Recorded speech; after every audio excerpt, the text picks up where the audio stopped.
একটা তাত্ত্বিক প্রশ্ন আসলে করতে যাচ্ছিলাম এই সময়, মানে এখন তো আশেপাশে ডানে বামে তাকালে সব হাজার হাজার কোটি টাকার খেলা। একজন মানুষের জীবন চালাতে আসলে ঠিক কতটুকু টাকার প্রয়োজন হয়? একদম নির্বোধ। আমি মনে করি এগুলি মানসিক রোগ, এগুলি আসলে মনোরোগ। একজন মানুষ কেন এত টাকার পেছনে ছুটবে, এত টাকার তার কেন প্রয়োজন হবে, কি করবে টাকা দিয়ে? আপনি বলেন, আমি এই বয়সে কি খাবো? এক প্লেট ভাত, মাছ মাংস, একটু শাকসবজি, এর বেশি কি খাবো? আমার ছেলেমেয়েরা কি খাবে? বউ কি খাবে?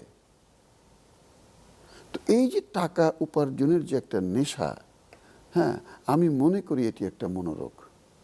অকারণে সে টাকা উপার্জন করবে, যেটার তার জীবনে কোনো প্রয়োজনই নেই। প্রয়োজন নেই তো আপনি হিসাব করে দেখেন যে আপনার চলতে ফিরতে কত টাকা লাগে। তো যারা হাজার কোটি টাকার স্বপ্ন দেখে, শত কোটি টাকার স্বপ্ন দেখে, শত কোটি টাকা নিয়ে কি করবে?